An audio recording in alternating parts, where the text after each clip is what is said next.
नमस्कार प्रेक्षकांनो, घरोघरी मातीच्या चुली या मालिकेच्या आजच्या भागामध्ये इथे आता मकरंद जानकीबरोबर बोलायला आलेला असतो.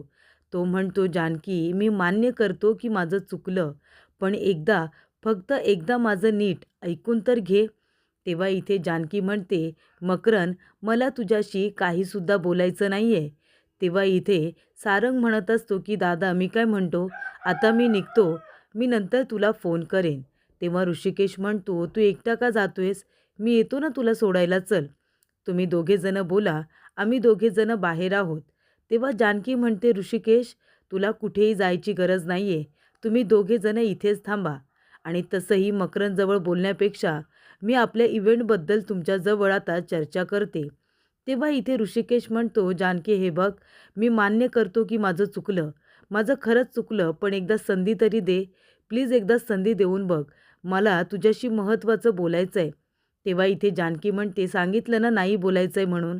तेव्हा इथे मकरंद जबरदस्ती करत असतो. तेव्हा ऋषिकेश म्हणतो, मकरंद सर, जानकीला तुमच्याजवळ बोलायचं नाही आहे. मग का तुम्ही जबरदस्तीने बोलताय? तुम्ही जंटलमन आहात ना. जंटलमन लोकांनी जास्त वेळ थांबायचं नसतं. तेव्हा इथे मकरंद म्हणत असतो, ऋषिकेश तू मध्ये पडू नकोस. मला जानकीजवळ बोलायचं आहे.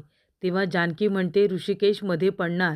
त्याने तुला सांगितलं ना की इथे थांबू नकोस म्हणून. मग निदान त्याचं तरी ऐक. आता इथून निघून जा. मला तुझ्याशी खरंच काही बोलायचं नाही आहे मकरंद. तू चुकलायस आणि मला तुझ्याशी आता त्याच्यावरून एक शब्दसुद्धा बोलायचा नाही. तेव्हा इथे आता ऋषिकेश म्हणत असतो की हे बघा मकरंद सर, तुम्ही जंटलमन आहात ना, मग तुम्ही जा प्लीज इथून. तेव्हा इथे मकरंद म्हणत असतो की जानकी तुला आता नाही कळणार की तू चुकतेस, पण एक ना एक दिवस तुला तुझ्या चुकीची जाणीव नक्की होईल.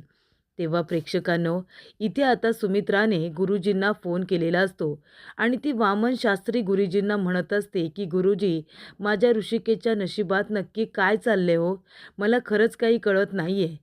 तुम्ही काहीतरी मार्ग सुचवा. यांनी ऋषिकेशला 10 लाख रुपये जमा करायला सांगितलेत. आता तुम्ही मला सांगा, माझा मुलगा ऋषिकेश 10 लाख रुपये इतक्या कमी दिवसांमध्ये कसे काय जमा करणार आहे? ती काय छोटी रक्कम आहे का? सांगा बरं तुम्ही. तेव्हा इथे आता सुमित्रा म्हणत असते, आणि गुरुजी खरंच सांगू का, त्याच्याबरोबर एक मुलगीसुद्धा राहते. काय बरं नाव त्या मुलीचं? तेव्हा तिथे आजी आहे, त्यांनी म्हणते, जानकी जानकी जानकी नाव आहे त्या मुलीचं. आणि जेव्हापासून ते दोघेजणं सोबत आहेत ना, तेव्हापासून ऋषिकेशवरती संकटे येत आहेत. तेव्हा सुमित्रा म्हणत असते, नाही हो गुरुजी, ती मुलगी खूपच जास्त हट्टी आहे. तुम्हाला माहिती आहे ना, माझा मुलगा किती साधा भोळा आहे ते. त्याला प्रत्येकाची मदत करायची असते. पण ती मुलगी एक नंबरची आगाऊ आहे. तीसुद्धा माझ्या मुलाच्या आयुष्यातून निघाली पाहिजे. त्यासाठी तुम्ही जे सांगाल ना, ते व्रत करायला मी तयार आहे. माझा ऋषिकेश लवकरात लवकर माझ्या घरी आला पाहिजे, माझ्याजवळ. बाकी मला काही नको आहे. तेव्हा इथे गुरुजी म्हणतात, मग तुम्हाला पंढरपूरला जावं लागेल. आणि पंढरपूरला गेल्यानंतर विठ्ठल रुक्माईच्या पायावरती तुळशीचं पान ठेवावं लागेल. तेव्हा तुझी इच्छा पूर्ण होईल. सुमित्रा लगेच पंढरपूरला जायला निघते आणि म्हणते, मी माझ्या मुलाच्या नावाने इथे आता देवाला साकडं घालणार आहे. तर ऋषिकेश म्हणत असतो की जानकी, तू सांगितल्याप्रमाणे हे बघ, मी कांदासुद्धा तुला चिरून दिलाय आणि तू सांगितली होतीस तेवढी लसूणसुद्धा सोलून दिले. तेव्हा इथे जानकी आता स्वयंपाकाची तयारी करत असते. मकरंद म्हणत असतो, ते सगळं तिला आठवत असतं. जानकी तिच्याच विचारांमध्ये असते. ऋषिकेश म्हणतो, जानकी काय झालं? हे बघ, मगाशी मी तुला विचारलं नाही, पण आता तुला एक विचारू का? तेव्हा जानकी म्हणते, विचार ना. ऋषिकेश म्हणतो, तो मकरंद तुझ्याबरोबर काही चुकीचा वागलाय का? त्याने तुला काही त्रास दिलाय का? हे बघ, तसं काही असेल तर प्लीज मला सांग. माझ्यासमोर तुझं मन मोकळं करू शकतेस तू. आणि जर तुला सांगायचं नसेल तर मी तुला फोर्स करणार नाही. पण तुला ज्या पद्धतीने त्रास झालाय, इथे मकरंदसुद्धा तुला सॉरी म्हणत होता. नक्की काय घडलंय हे जर मला सांगितलंस तर मी तुझी हेल्प करू शकतो. तेव्हा इथे जानकी म्हणत असते, ऋषिकेश मला कळत नाही. एखादी मुलगी हसून खेळून बोलते, दुसऱ्या व्यक्तीला आपलं मित्र समजते, त्याच्याबरोबर छान वेळ घालवत असते. तर प्रत्येक मुलीच्या वागण्याला असं प्रेम का समजलं जातं? मला खरंच काही कळत नाही आहे. मुलीच्या हसून खेळून बोलणाऱ्या त्या स्वभावाला इथे मैत्री का समजली जात नाही? तिचं आपल्यावरती प्रेमच असेल म्हणूनच ते आपल्याजवळ अशी बोलत असेल, असा समज लोक का करतात मला खरंच कळत नाही. तेव्हा इथे ऋषिकेश म्हणत असतो, पण नक्की काय झालंय? मकरंद तुला काही बोलला का? तेव्हा इथे जानकी म्हणत असते की तुला माहिती आहे ऋषिकेश, मी आणि मकरंद आम्ही कॉलेजपासूनचे मित्र आहोत. कॉलेजमध्ये असतानासुद्धा आमचं बोलणं वगैरे व्हायचं, म्हणून मी त्याच्यावरती विश्वास टाकला आणि त्याच्या इथे कामसुद्धा करत होते. पण तुला माहिती आहे, माझ्या या हसून खेळून बोलण्याच्या स्वभावाला मकरंद प्रेम समजला आणि त्याला असं वाटतंय की माझं त्याच्यावरती प्रेम आहे. पण तसं काही नाही आहे ऋषिकेश. आणि ज्या पद्धतीने मकरंद वागलाय ना, मी तुला सांगू शकत नाही की मी कसं सांगू. तेव्हा प्रेक्षकांनो, ऋषिकेश म्हणत असतो, जानकी अगं पण एखाद्या व्यक्तीवरती प्रेम करणं ही वाईट गोष्ट नाही आहे ना? तेव्हा जानकी म्हणते, नाही ना, अजिबातच नाही. एखाद्या व्यक्तीवरती प्रेम करणं ही वाईट गोष्ट कशी काय असू शकते? पण कसं आहे ना, प्रेम करणं ही चांगली भावना असली तरी ते कशा पद्धतीने करतोय, समोरच्या माणसाला आपण त्याचं बर्डन तर देत नाही ना. आपली प्रेम व्यक्त करण्याची पद्धत कशी आहे ती चुकीची तर नाही ना, याचा विचार आपण केला पाहिजे. आणि मकरंद चुकलाय ऋषिकेश? तेव्हा ऋषिकेश म्हणतो, नाही, मला नाही वाटत की मकरंद चुकलाय. तेव्हा प्रेक्षकांनो, नाना म्हणत असतात, अगं सुमित्रा कुठे चाललीस तू बॅग वगैरे घेऊन? आता तू काही मला सोडून या घराला सोडून ऋषिकेशकडे चाललीस की काय? तेव्हा सुमित्रा म्हणते, नाही, मी ऋषिकेशकडे जात नाही आहे. मी पंढरपूरला जाते देवाला साकडं घालायला. माझा ऋषिकेश लवकरात लवकर घरी आला पाहिजे म्हणून मी देवाला नवस बोलायला चालले, कळलं तुम्हाला? आणि मी आता कुणाचं काही ऐकणार नाही आहे. मी पंढरपूरला जाणार म्हणजे जाणार. तेव्हा इथे नाना म्हणत असतात, अगं सुमित्रे असं काय करतेस तू? अगं आपला मुलगा ऋषिकेश हा सुधारला पाहिजे. त्याने इथे रामासारखा वनवास भोगून तो इथे काहीतरी करून परत आला पाहिजे. यासाठी मी कठोर बनतोय ना गं. बाप कठोर झाला म्हणजे त्याचं आपल्या मुलावरती प्रेमच नाही आहे असा त्याचा अर्थ होत नाही. त्यासाठी तुला पंढरपूरला वगैरे जायची खरंच काही गरज नाही आहे. तो सुधारायचं म्हणतोय ना, मग त्याला सुधारू दे ना. तू का त्याच्या पायातला अडथळा बनण्याचा प्रयत्न करतेस? तेव्हा सुमित्रा म्हणते, हे बघा, मला माझ्या ऋषिकेशला त्या मुलीपासून कायमचं दूर करायचं आहे. कारण माझ्या मुलाचं आयुष्य एक मुलगीच बदलणार आहे असं मला वामन गुरुजींनी सांगितलं आहे.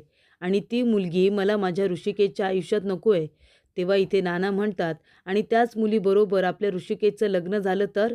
तेव्हा सुमित्रा म्हणते, हे बघा, गमतीत बोललात ना ते ठीक आहे, पण खरोखर तसं काही होणार नाही आहे, कळलं तुम्हाला? आणि म्हणूनच मी देवाला साकडं घालायला चालले आणि माझ्या ऋषिकेशला परत आणायला चालले. कारण मला ऋषिकेशला त्या मुलीपासून दूर करायचं आहे, कळलं तुम्हाला? तेव्हा प्रेक्षकांनो, इथे आता नाना म्हणत असतात की हे बघ देवा, सुमित्रा तुझ्याकडे ऋषिकेशला लवकरात लवकर घरी येण्यासाठी साकडं घालायला आली, पण तू सुमित्राचं काही ऐकू नकोस. तू तेच ऐक देवा जे माझ्या ऋषिकेशसाठी चांगलं असेल. त्याने स्वतःच्या पायावरती उभं राहिलं पाहिजे. माझी फक्त एवढीच इच्छा आहे. तेव्हा प्रेक्षकांनो, ऋषिकेश म्हणत असतो, जानकी मकरंद चुकलं असं का वाटतंय तुला? हे बघ, त्याचं तुझ्यावरती चांगल्या हेतूने प्रेम असेलच ना, आणि ते व्यक्त करायला तो तुझ्याजवळ घाबरला असेल. प्रत्येकाची प्रेम व्यक्त करण्याची पद्धत वेगळी असते. त्याला असं वाटत असेल की तुझ्याजवळ बोलल्यामुळे तू जर दुखावली गेलीस तर? तू आता दुखावली गेली आहेस तशी. मग सांग बरं, मग कुणालासुद्धा भीती वाटेल ना? म्हणून त्याची पद्धत थोडी चुकली असेल, पण तो माणूस म्हणून चुकीचा नाही आहे. आणि तुझा हा बेधडक स्वभाव कसं आहे ना जानकी, तू दिसायला तर सुंदर आहेसच, पण त्यापेक्षाही सुंदर तुझं मन आहे अगं.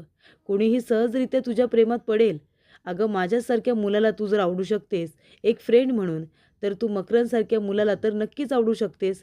कसं असतं ना, आम्हा मुलांचं कसं असतं, वरण भात आणि त्याच्यावरती साधं असं तूप जरी टाकलं ना, तरीसुद्धा तोसुद्धा आम्हाला आवडतो. आणि आम्हाला झणझणीत मिसळसुद्धा आवडते. आम्हाला साध्यासुध्या मुलीसुद्धा आवडतात आणि रागीट इथे सत्य बोलणाऱ्या मुलीसुद्धा आम्हाला आवडतात. आता नाही का मागच्या वेळेला मंदिरामध्ये मी जेव्हा आईला गाभाऱ्यामध्ये घेऊन जात होतो, तेव्हा तूच अशी एक मुलगी होतीस जिने ती लाईन बघितली. उन्हात उभं राहिलेली ती लोकं तुला दिसली. मग ते जर लाईनमध्ये उभे राहू शकतात, तर तुम्ही का डायरेक्ट गाभाऱ्यामध्ये जाताय? म्हणून तू आम्हाला इथे खडे बोल सुनावलेस ना. मग तुझा तो हा स्वभाव मकरंदलासुद्धा आवडला असेल आणि म्हणून कदाचित त्याने तुझ्यावरती प्रेम केलं असेल. पण ते व्यक्त करण्याची जर पद्धत चुकली असेल, तर तू एकदा त्याला संधी दिली पाहिजे ना, असं मला वाटतं. तेव्हा इथे जानकी म्हणत असते, ऋषिकेश प्लीज त्या मकरंदचा विषय आता बंद कर. हे बघ, प्रेम करणं आणि ते व्यक्त करण्याची पद्धत चुकणं ही खूप वेगळी गोष्ट आहे. पण इथे मकरंद कसा माझ्याबरोबर वागलाय, त्याने मला किती टॉर्चर केले ना, हे तुला नाही कळणार आहे ऋषिकेश. प्रेम करणं चुकीचं नाही आहे, पद्धतसुद्धा चुकली तरी चालेल, पण एखाद्या व्यक्तीला टॉर्चर करणं हे तर चुकीचं आहे ना. आणि मकरंद खरंच खूप चुकीचा वागलाय. तेव्हा इथे जानकी म्हणत असते, ऋषिकेश अरे आपण पुलाव करतोय पण तांदूळ कुठे आहेत, तांदूळ संपलेत.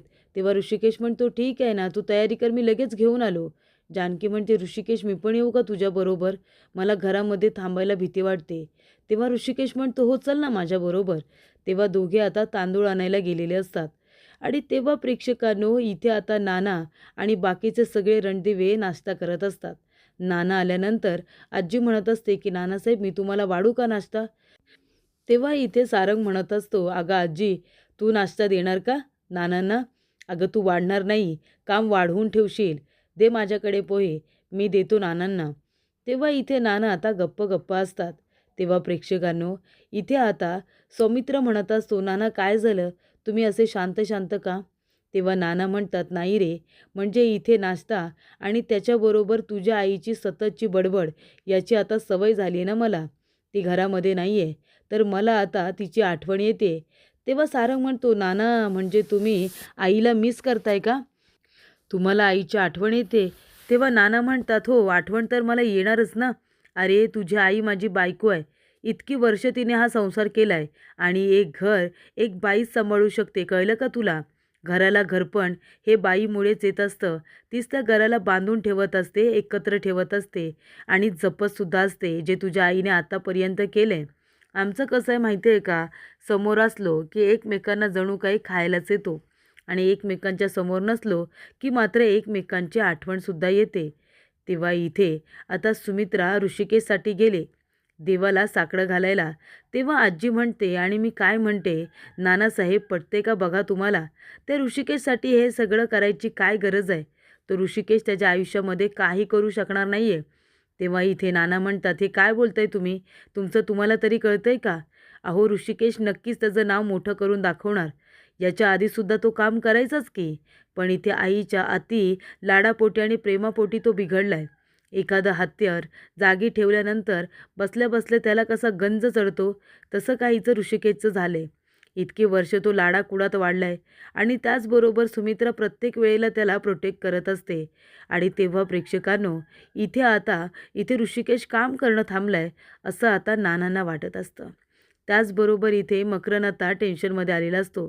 तो म्हणतो, जानकी तू माझ्याशी बोललीसुद्धा नाहीस, तू माझ्यावरती इतकी रागवलीस. आणि तो ऋषिकेश का मध्ये पडला आपल्या, मी तुझ्याशी बोलायला आलो होतो ना, मग त्या ऋषिकेशला मध्ये पडायची काय गरज होती.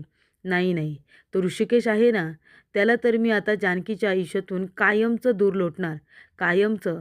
तेव्हा त्याने आता आपली छोटी पिस्तूल काढलेली असते आणि त्याने आता ठरवलेलं असतं की ऋषिकेशला जानकीच्या आयुष्यातून कायमचं बाहेर काढायचं.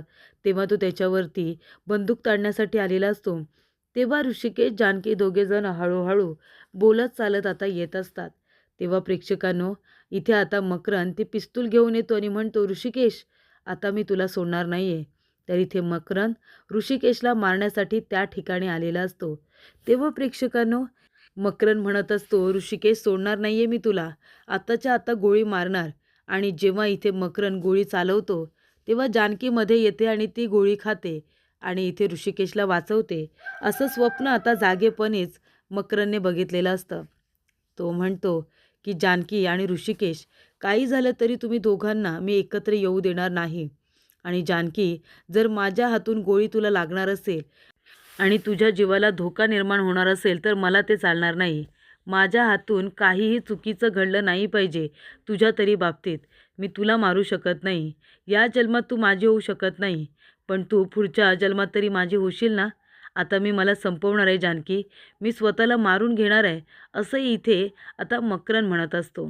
त्यानंतर प्रेक्षकांनो पुढील भागामध्ये इथे आता मकरंद स्वतःला संपवत असताना तिथे त्याची बहीण येते आणि ती म्हणते की दादा, अरे अजून तुझी बहीण जिवंत आहे, तुला कळतंय का. तेव्हा प्रेक्षकांनो इथे आता ऋषिकेश जानकीला म्हणत असतो की आपण आता इथे बिझनेस करायचं म्हणतोय, पण काय करायचं? आणि तेवढ्यातच दूध उतून गेलेलं असतं. तेव्हा ऋषिकेश म्हणत असतो, की "हे बघा, आता गॅसला सुद्धा दुधाने अभिषेक दिला." तेव्हा जानकी म्हणते, "ऋषिकेश, काही अपशकुन तर होणार नाहीये ना?" तेव्हा इथे आता मकरंदची बहीण माया म्हणत असते, की "दादा, आत्तापर्यंत जानकीने तुझा खरा चेहरा बघितला. आता ती खोटा चेहरासुद्धा बघेल." अशा रीतीने भावाला सपोर्ट करण्यासाठी माया आलेली असते.